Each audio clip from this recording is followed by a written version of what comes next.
Promote a culture of inclusion, supercharge your communication, and unleash the full potential of your teams and leaders with the Inclusive Handbook collection from the Diversity Movement.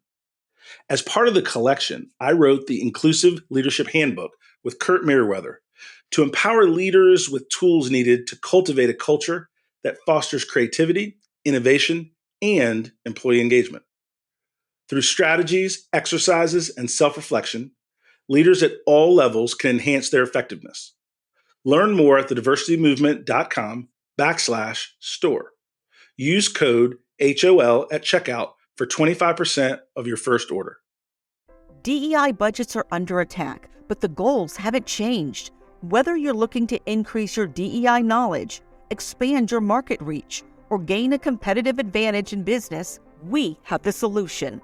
TDM Library is your single source for expert-curated DEI resources, strategies, and solutions, all designed to help you transform your workplace culture and be a more effective contributor. For $9.99 per month, you get access to our searchable subscription-based digital library. There, you'll find articles, practical how-to guidebooks, podcasts, award-winning microvideos, and more than 700 Q&As, designed to help DEI practitioners, thought leaders, and executives create a more inclusive workplace. Whether you prefer to listen, watch, or read, we have the resources for you. TDM Library goes beyond the basics to dive deep into topics such as inclusive language, the business case for DEI, talent acquisition, and C-suite engagement. For less than the price of a sandwich, you get access to our library of more than 1,000 pieces of original, expert-curated DEI content. Join today and get your first 30 days free. Get your library card now at tdmlibrary.thediversitymovement.com.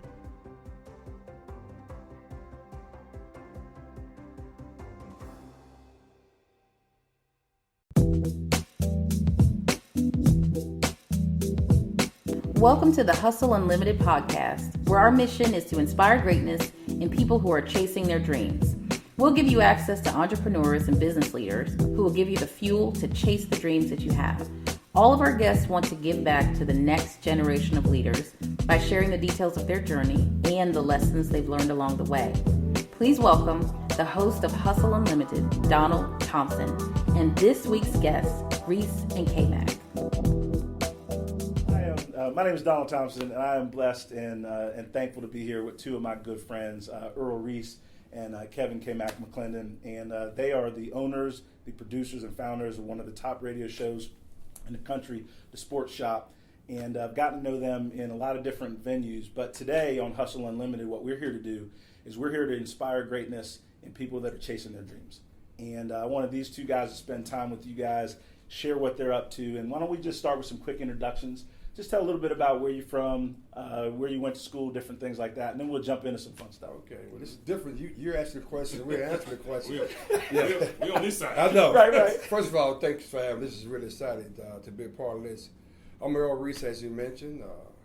I was named after the famous jazz pianist, Errol Gardner. So look him up. I play the piano as well. That's why I brought that up. But I'm originally from Birmingham, Alabama. I moved here. Roll Tide? I'm Roll Tide. I didn't go to Roll Tide. I went to Alabama A&M. I played football there. Okay. In the Hall of Fame, shout out to the Bulldogs. I played football there. And I majored in computer science. Nice. And I was thinking of a story when they asked me about who did I want to be drafted by. I said IBM. Because that's why, in my mind, that's what I wanted to do. That's awesome. Lucky enough, I got drafted by IBM. That's what brought me to Raleigh, Durham.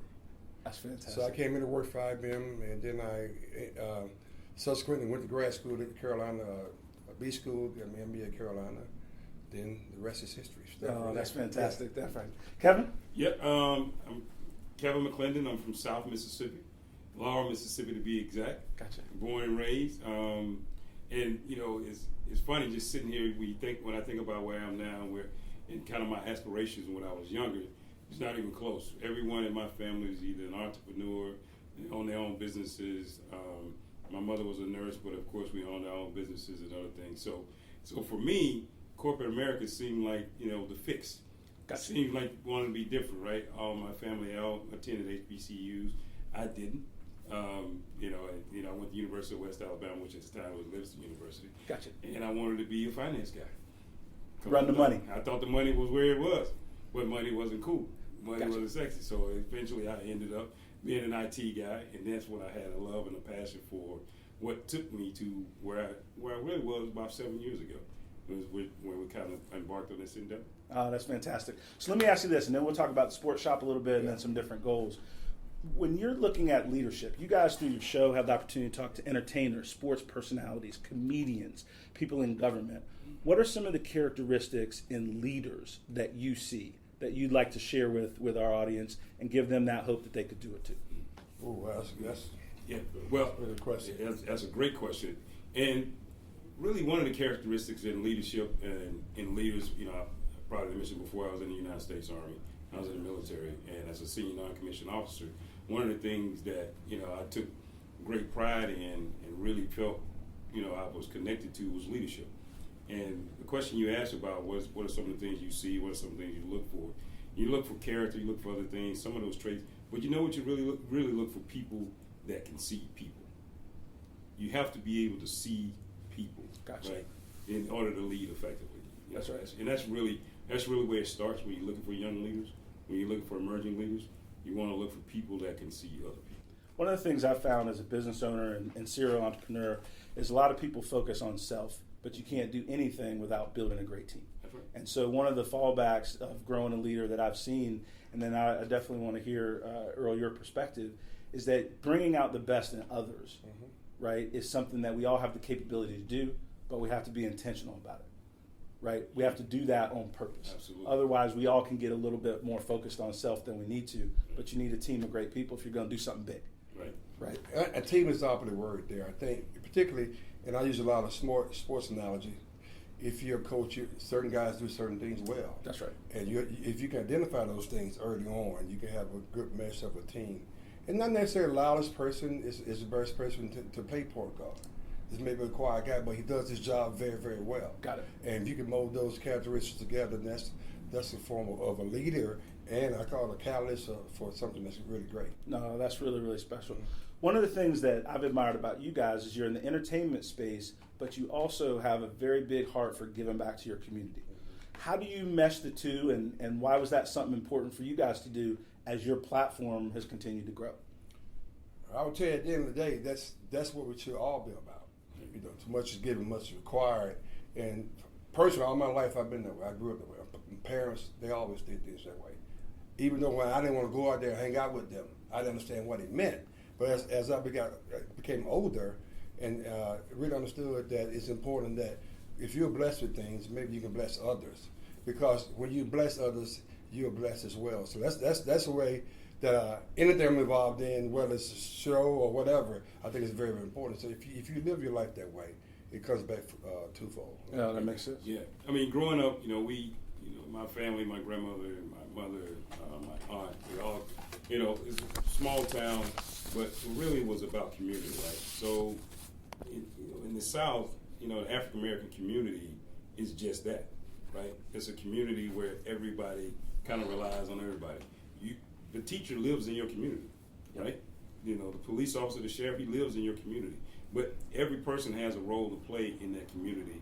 And one of the things that was kind of instilled in me and my brothers early on was the need to be involved in your community. Gotcha. And that need continues to grow and be a part of the fabric of who I've become. And that's probably what you're seeing is my desire to want to be a part of the community. Well, one, I commend you. Two, I try to follow in that good example, right? We're friends, but I listen to your show. In fact, in preparing to talk to you guys here, I've been listening even more lately. And you guys are not only fun, informative, but it seems like you have really, really true friendship and chemistry when I listen to you guys every day. How did you guys get together and start the sports shop? Well, that's a great question. We met at the cigar shop. Okay. Yeah, and we're still meeting there each and every day. That's our office. Yeah. It's a comfortable office. And the funny thing about the cigar shop is really it's the world. Why I say that is because you got different people there, different cultures, different political affiliations, backgrounds, whatever. But we all come around one common thing: our love for cigars. So that's how I met this guy, and how we started was it's an interesting story. I'll try to give you the Cliff Notes version. Jerry Stackhouse, a basketball player, Yep. famous, had something. Him and two other guys, myself, we put something together called the North Carolina Pro-Am Summer League, Okay. which was an unbelievable league that involved college players and NBA guys, pro guys. Gotcha. And we played in Durham, North Carolina Central, and it turned out to be one of the best events in the summertime anywhere in the country. Wow. It was the best summer league in the world. Gotcha. Literally. I was in charge of media at the time. I was hosting interviews for the Wall Street Journal, New York Times, ESPN on a daily basis because we had all the young guys that were coming to Duke in Carolina and Gotcha. State. You know, Kyrie Irving, Harrison Barnes, John Wall, all those guys Wow. were playing in that league with Rasheed Wallace's and the NBA guys. Gotcha. So one day, a lady asked me, "Did we want to advertise on her radio show?" I was like, "Well, not really, because we turn away 2,000 people a night here in Central. I think we're good on the advertising piece, right?" But so literally about a day later, she called me up and said, "Hey, the guy that was hosting my little sports talk show, he had a mild heart attack. And would you mind filling in for him?" I was like, "Me?" But here's a lesson I learned, though. If you're ready, you're ready. Because I always listen to a lot of sports talk radio. Gotcha. Right? So I said, well, you know what? I just go on there and just do what I think they do. Gotcha. And, of course, I had friends. So I called my friends, Phil Ford, Rasheed Wallace, Johnny Dawkins. So on the first show, we just did that. Got it. And she looked at me like, "Can you do that all the time?" Little did I know, I'm thinking, I hope I can. But I told her, yes, I can make this happen. Came back the next day. K-Mac showed up, and Bill Murphy, another guy, showed up, and that's how we started Sports Shop. That is awesome. Yeah. Now, would that have? I mean, that's just not a coincidence as much as kind of a blessing coalescing together. Yeah. Right. What did you think in those early days about what you were doing, and then where you brought it today? I remember the phone call like it was yesterday, and I said, "How did you end up over at a radio station? We're working on IT stuff." Yeah, that's the other thing. We were working on IT stuff. I was telling it to myself, too, as well. How did this happen? So that's not the phone call I'm looking for. We need to be working on some other stuff. But, one of the things, he thought about was because we were always trying to, move forward and evolve in all of our ventures. I would say, well, it may be good. She may like us, and we can sell her some other stuff. Yeah. Right. Yeah, that's what So that was kind of the thought process of let's do the radio show, let's be a part of it, and mainly because he asked, right? Gotcha. So because he said, "Hey, let's do it," I said, "All right, if you're doing it, let's do it." And let's give it a try. shot. Now, did either of you have any formal training in No, radio, entertainment, communication? Like, what was your background that said this was something that you felt you could do long term? My only background that made me feel like it was something I could do was because we started, and he said, "The only thing I want to make sure we always do is let's not try to be something we're not." And that freed me. Yeah. And that freed me to be able to So be who I am. I'm gonna jump in real quick so that we repeat that. Don't try to be something that you're not. Right. I mean, you created something of wisdom right there, because most people think that they're not enough, and the reality is that you're already more than enough. Right. Right? And it's just somebody to help you bring that out and have that opportunity. And if we would try to be something outside of ourselves, then people know it really soon. And I think the uniqueness of our show is that we are ourselves. Right. Just like we're talking to you right now, that's how we talk on the radio. That's right. We're not like trying to be shock jocks or trying to be, the 6 o'clock and 11 o'clock news. No. We're just trying to be the sports shop. The way we talk in the cigar shop or in the barber shop, and that's the conversation we have. And he's right. Just be authentic, be yourself. Let's keep it rocking just like we do. And we've been doing that regardless of who's sitting on the other side of the table. Yep. It doesn't matter. We bring our own little flavor and style to the conversation. And we're going to always keep it that way. I mean, that's phenomenal. In marketing, in business, authenticity is something that everybody's chasing, right? There's so many people out there that are posers, right? That are trying to fake the funk, so to speak, right? They're trying to be more than they are, right? They got a fancy car, but they can't even pay their rent. There you go. Right? And what people are doing is they see front. through that. They They front. front. That's what Yeah, you know what I mean? Like, and it's, exactly. and it's so obvious. Yeah. So the only one Right. fooling is yourself. Yeah.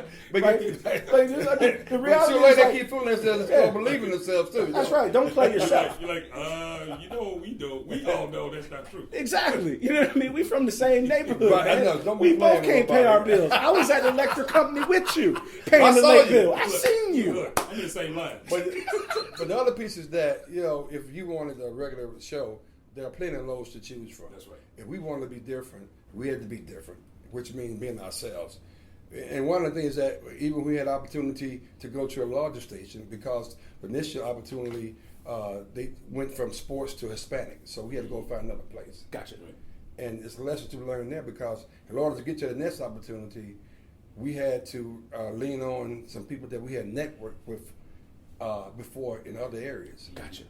So, again, you got to have a network there to assist you when you try to move on to the next phase, and that's important too as well. So let's talk about that Okay. little bit, right? Because you're not going to succeed and do something in a big way, Right. without people to help you, Yes. right? And so you need to build your network before you need your network. That's right. That's exactly right. So, speaking of building your network before you need your network, you know, we took the opportunity to lean on our individual successes and experiences in other areas, right? So, the network already understood, and they had no idea what we could or couldn't do in radio, right? But what they did know, individually, what we had done in the past was successful. right. And our work ethic spoke for itself. That's right. And we would attack whatever it was that we were embarking on with the same amount of energy and effort and professionalism. So at that point, it gives people an opportunity that are in your network to be willing to take a risk on you that no one else probably would. That's fantastic. Now, correct me if I'm wrong. You guys don't work for a station. You own your show. That's correct. That's correct. Like you are business owners in the entertainment space. Right. They pay us to put our show on. Why is that so important to you guys in terms of owning the content that you create? It's very important because we control the content.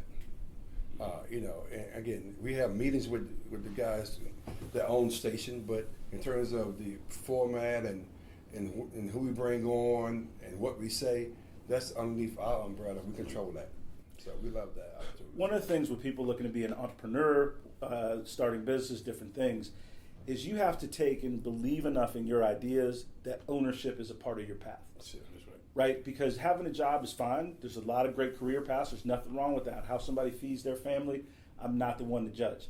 I've just found that people that take a bet on themselves have more upside, right? And have more opportunity to chase bigger and bigger dreams than if you're just relying on somebody else to create kind of that foundation. What I would say to you guys, or a question to you guys, is when you think back on the guests, who are some of your favorite guests and who are some of the guests that you learned the most from as you talk to them and interact with them? Wow. You know, it's interesting you say that. We just spoke to a class in the university here earlier this week. And What class was it? it was a sports management class. It- One of them was sports it was two. information class. Sports Got information it. class. Okay. And another one was the sports business class. Got it. So, in those conversations, one of the things, you know, they asked something similar.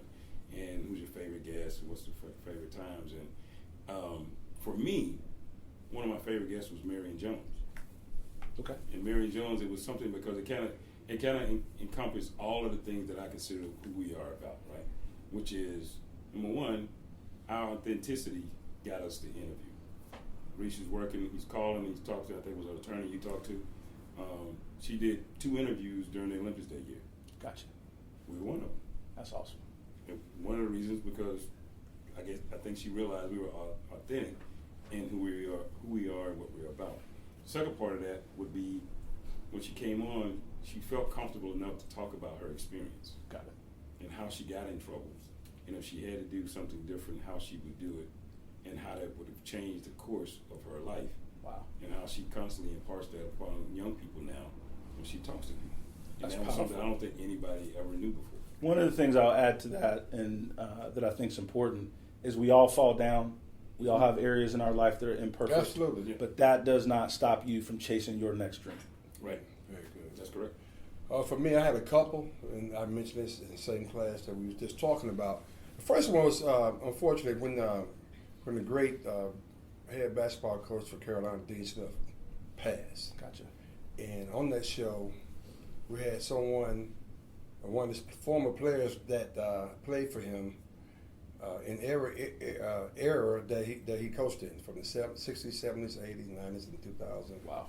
And they came on. We had Charlie Scott on. We had James Worthyfield, Ford, Walter Davis, Jerry Stackhouse. I mean, these are Carolina legends. Right. That you're talking about. Right. So, and the ironic part about that, and I'll tell you how we made that happen, is that the guys in the other stations underneath Capital Broadcaster, if you will, they were like, how do you do that? How do they get all those guys on there? Yeah. It was one of the best shows we ever had because, I mean, given the timing, what happened, Yep. and those guys telling those stories about Coach Smith and how he got involved in, racial scenarios over in Chapel Hill, and it's just so many things you learn about him, the background stories. The backstory. That we didn't know. The other one was also involved with a Carolina player in a different way. Tim Donaghy was a NBA official. Gotcha. Who went to jail for gambling. Gotcha. Right? I remember that. Yeah. Him and his colleagues used to bet on who's going to give Rashid, the second, if you will, fragrant foul or technical foul and throw him out of the game. Gotcha. And Rashid was telling the NBA that these guys are plotting up against me, that they have something out for me, and for a long time it fell on deaf ears. Gotcha. But when Tim Donaghy came out and wrote a book about it, he talked about it. So this one particular show, we had Tim Donaghy on there and had Rashid Waters on the show at the same time. At the same time? At the same time. Wow. One of the best shows we had. Everybody, how you do? And to be honest with you, here's another, lesson learned there as well. Tim Donaghy came on and he apologized to Rashid about what he did. He talked about how they sort of schemed to really get this guy in trouble. And Rashid said, you know what? I'll accept your apology. That is powerful. Yeah. From a lot of different angles. And move on. We talked about that. The situation, it happened. It's done. We can't really resolve it and fix it now. Guy apologized now and move on to the next phase. That's exactly right. Yeah. And so many of us, and we're successful business people here in our own Yes. right, and African Americans. Yeah. A lot of times, we as African Americans have a chip on our shoulder that holds us back All the time. All the time. Yes. Right? And everybody's not out to get us. Thank you. And it can get in the way of who's trying to help us. Yes. Right? And so it doesn't mean that we don't remember that there's injustice. It Exactly. does not mean that our path is not a little rockier. Yeah. But it does mean that there's good people that look all ages, backgrounds, ethnicities, genders that want to help each other Yeah. succeed. And one of the things that I'm watching you guys that we're very much the same is we try to look for the best in people first. Now then if people show us ugly, Well, then we acknowledge ugly. Did You know we what I get- mean? Did we get ugly? Right, then we get that. And then we treat ugly like We that. like you need to, but you Yeah. can at least start from a Yeah. position of people are good, and that moves you in a better way. So, prime example, another part of the show that, like, we always try to be authentic in every endeavor, right? We have an opportunity, we bring in all of the any major comedian or entertainer that comes to the That's show right. every week, right? Every week they come in studio with us. Tons of reactions, positive, whatever, you name it. But everyone that comes in, now these are people that have their own shows, they have their series on Netflix, they Yep. travel the country, they've been in Blockbuster, when they have Oscars, you name it, Yeah. right? They leave the studio and they say that was the best fun I ever had. That is awesome. And all we do is we just have fun and we just talk to them. I mean, one of the things that reminds me of is how you try to build teams, whether it is football, whether it is in a finance shop, whether it is in any kind of organization, a nonprofit, is people work harder together and give more when they're having a good time. Right. And laughter is contagious, right? Just like somebody that pouts all the time. Right. Right. And so the energy that you guys bring so true. every day, Yeah. right, is just one of hopefulness, even though we're talking about sports, right, is something that's really, truly engaging. And I'll tell you that, like, I'm a super fan, so I'm excited about Oh, having cool. y'all. Like, Thank you. The other day, y'all were back and forth on something, but y'all were talking about one of the players was playing so bad he should be in witness protection. You know what I mean? Right? Like y'all, but it's so much fun, the interactions that you have with your guests and different things like that. When you're thinking about talking with young people, you do that at different colleges and different things. what's some of the best advice in leadership and being a professional and growing up just being a good person, a good man that you've gotten that you'd like to share? Oh, wow. That's a great question. Try to be honest. And my grandfather would say, well, that's in every lie, that's a little truth in every lie. So there's a little truth in every lie. Yeah. Even if it's the beginning. That's right. So somewhere, in the time frame, you may drop some truth in there. But no, when all possible, try to be honest, because then you have to figure out, what you said, in the past. That way, you don't have to try to make things up. And I think that's if at all possible, try that, because you right is right. And right will always win. Okay, and that's one of the little anecdotal things that I was always told. Yeah. No, that's good stuff. Yeah. For me is, I always go back to which I consider to be my very first business mentor, which would be my grandmother. My grandmother owned she was the first African American to own an insurance firm in the state of Mississippi in the early 60s. That's big stuff. Right? And so one of the things that she always talked about was assets and liabilities. As a 6, 7, 8, 9-year-old, I'm really not interested. Just to be honest, right? But she would always ask, which one are you? Who do you want to be? Wow. You want to be an asset, you want to be a liability, then understanding how you acknowledge that, and then how you recognize people for who they are.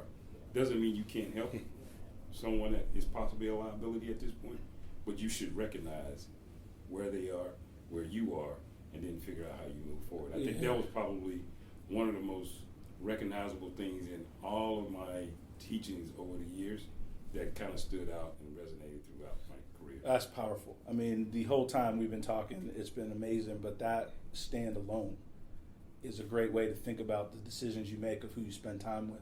That's right. Because one of the things that I've learned is that I'm better when I spend time with strong people. Right. I'm smarter when I spend time with smart people, right? And I'm more ambitious when I spend time with ambitious people. Right. And so when you describe people are an asset or a liability, it's true. Yes, people can change, but you can't count on them changing to meet your goals. Right.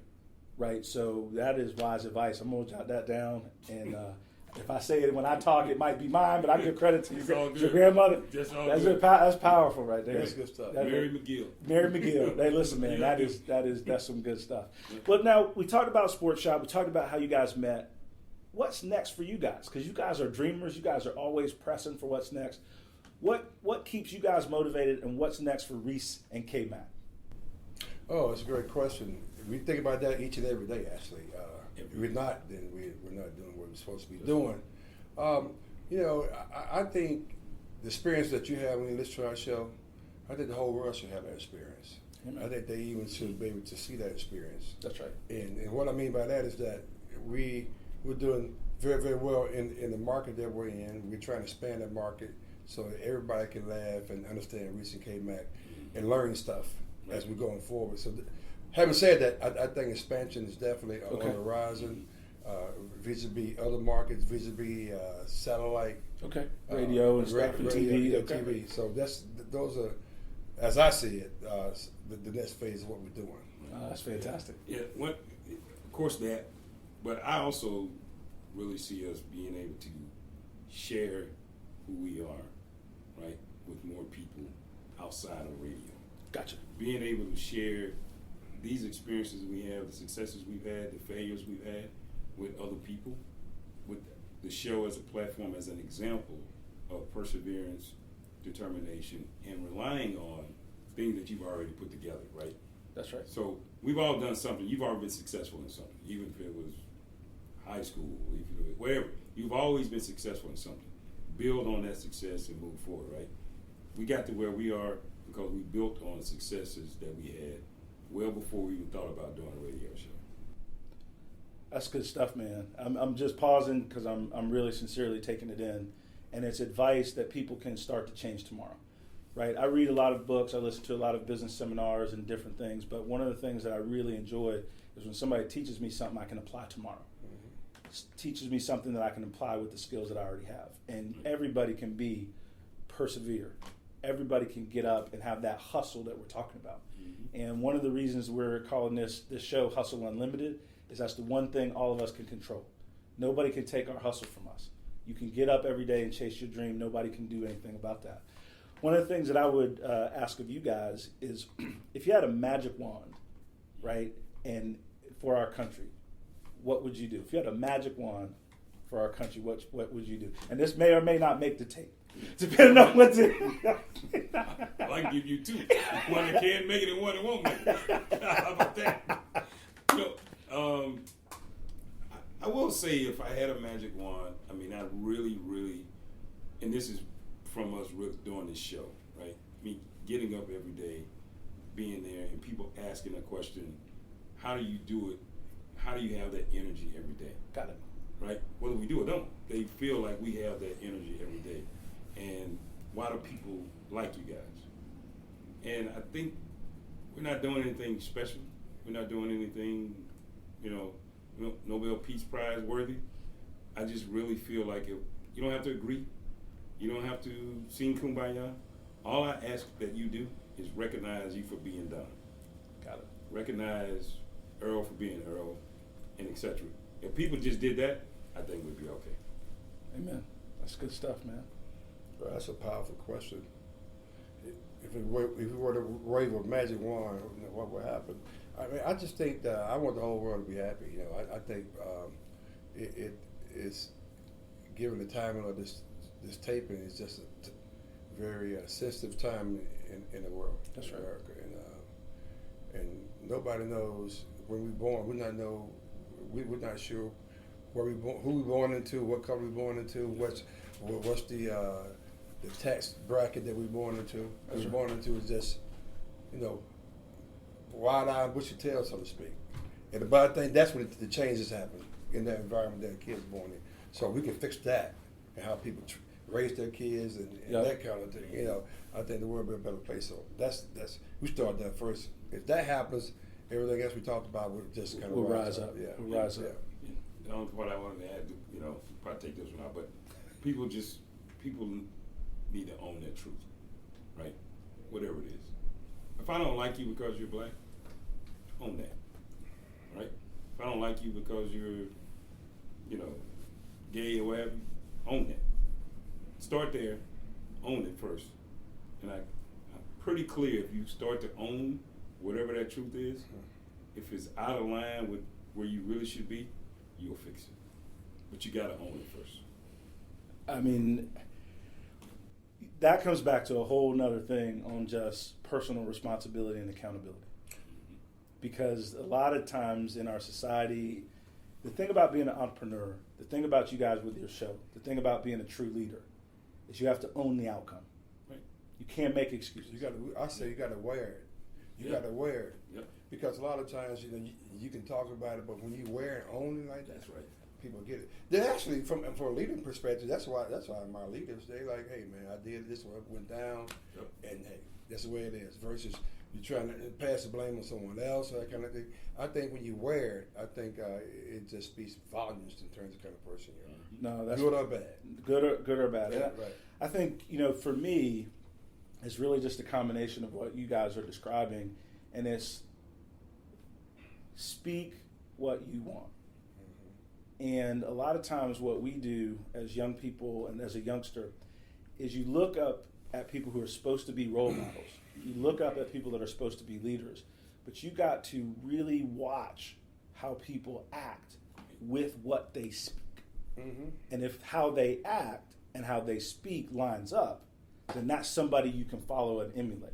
If how they speak is different than how they act, you have to be careful. That's my biggest pet peeve. You have to be careful. Man, that's my biggest and I think we're similar, in that regard. Now, you guys won't brag on yourself and things you do in the community, but I'm aware, just being friends with you guys and working on some things with you, that you guys did a lot for some schools and some backpacks and some kids that are having a better start to their school year because you guys were involved. Tell me a little bit about some of the things specifically you did with some of the schools and getting some school supplies and working with the teachers and stuff like that.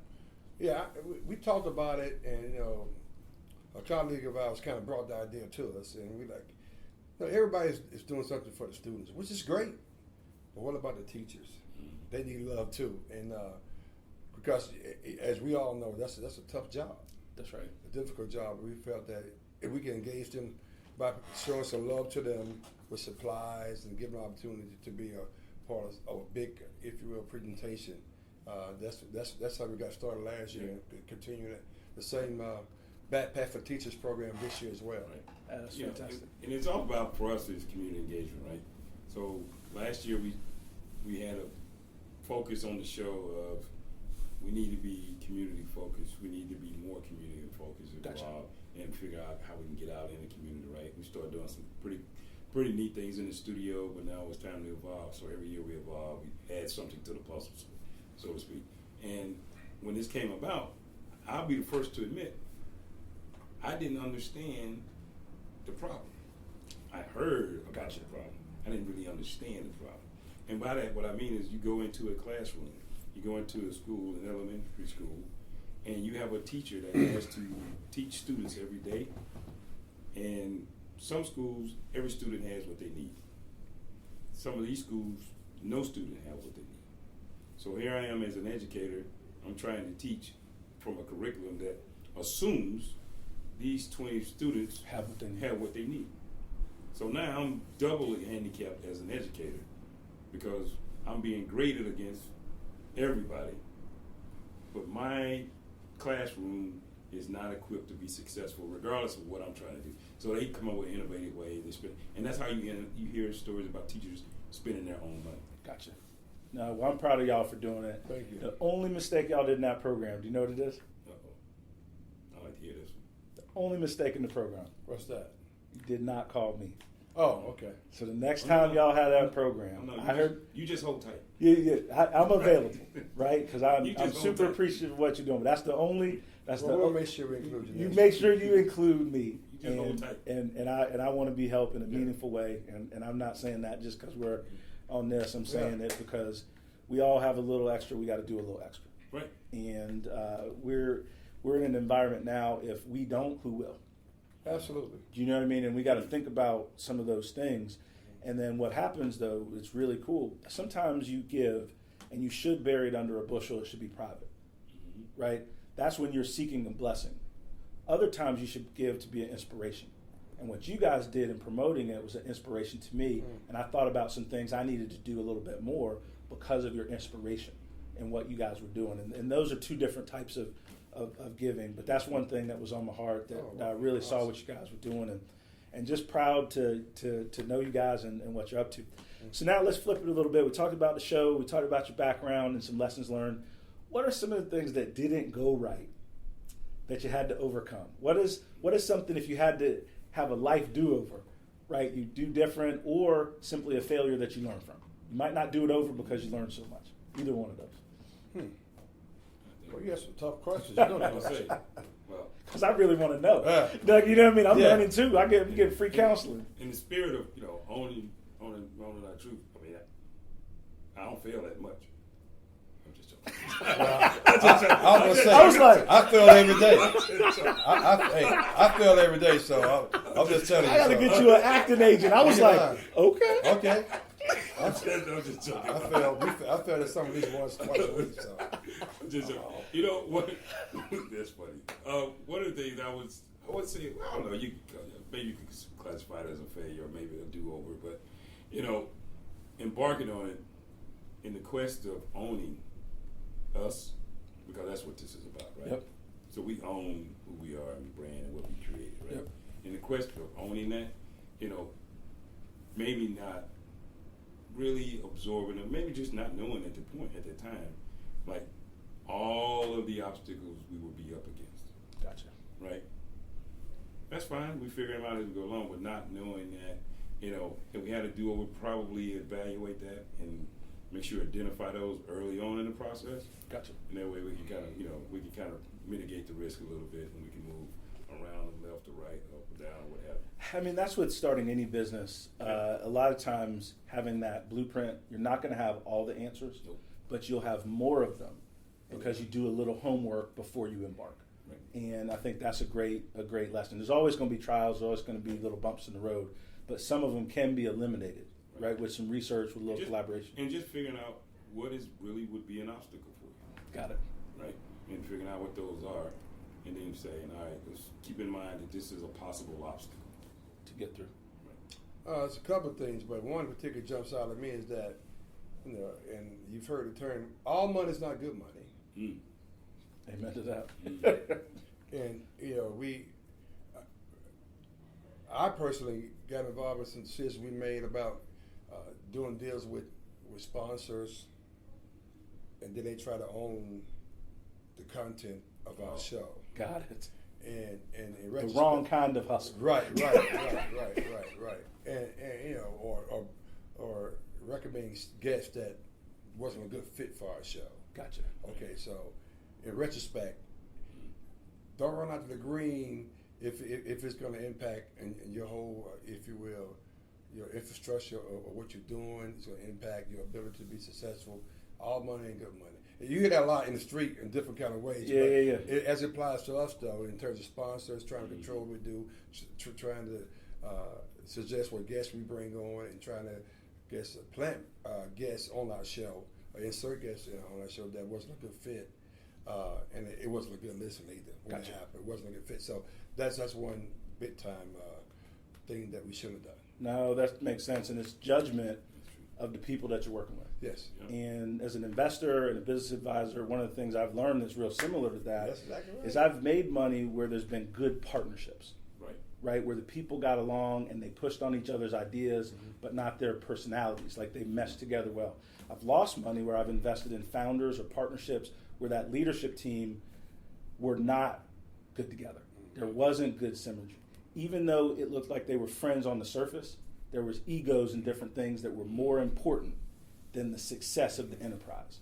And so when I look at that, and I look at any kind of team I'm working with or trying to build, I'm really kind of checking out those interpersonal skills between them. And that authenticity can be faked for a meeting, but it cannot be faked for a month. And so if you watch it close enough, you'll see You'll figure it out. You'll figure it out. You'll be able to figure it out. Yeah. You know? Yeah. So, And it so is that's good. one of the ones that Well, resonates. before we wrap, Yeah. and somebody's riding and they're listening in their car, they're on the treadmill getting a workout and they're listening to us, what one piece of advice would you give to them as they're chasing their dreams and their goals and they're getting up and getting themselves to be ready to be hustle unlimited? One of the things, when you embark on the decision to say, I want to own X, here's my goal, I want to do X. Make sure no one told you that's your goal. Make sure no one suggested that is your goal. Make sure you know this is your goal. This is what you want. And then you just go get it. You go hustle. That's good stuff. That's what you do. That's good stuff. Well, I've said this to the class last week, and I've been saying this for the last 25 years. You can't get there by yourself. Mm-hmm. So the value of you is very important, but how you evaluate your value. Well, for a lot of times, my net worth, I say this all the time, is my net worth. My net worth is my net worth. That's powerful. This opportunity that we have on the sports shop is because I knew some people that connected me to some people that I had a good experience with in other opportunities. So That's good stuff. So when I brought the opportunity to them, they listened because they were part of my network, which allowed us to do this show, to be on in the top 30 market In the country. in the country. So that's why I would say your net worth is your net worth, or your net worth is your net worth. You can flip it either way you want to. That's power. That's keep that in your mind, and you'll go many places. I told somebody the other day, I said, look outside, you want to know why that trash can is there, you don't know who to call. Carl. And he said, they asked me, they said, well, why am I calling her? I said, because he knows somebody. Because you know somebody you need to know. That's what they said, you know. He said, well, I don't know anybody. I said, you don't know anybody that works for the city? Well, maybe I do. There you go. It doesn't matter. That's been around for a long time. Hey, That's what that is. But take advantage of the opportunity. That is good stuff. That is good stuff. I would say, when I look at people that are making it and we all have peaks and valleys in our journey. Yeah. It's what voice do you listen to before you go out into the world and hustle? Do you listen to the voice that says you can't do it, or do you listen to the voice that says you can? Right. And the only thing I've ever done is I listened more days to the voice that said I can than I did to the voice that said I couldn't. And then I keep hustling unlimited. And DT over and out. Thankful, right, for Reese and K-Mac Keep for on spending hustling, time, brother. man. Keep And we will keep on hustling, man. Yeah. Thank you guys, Thank man. you. I appreciate it, man. I appreciate Thank it, you, sir. I appreciate it. I appreciate it. Thank you for joining us on Hustle Unlimited. Make sure to join us each week for more conversations with leaders in our community. If you enjoyed this episode, leave us a review and subscribe on your favorite podcast player. Until next time, make it a great week.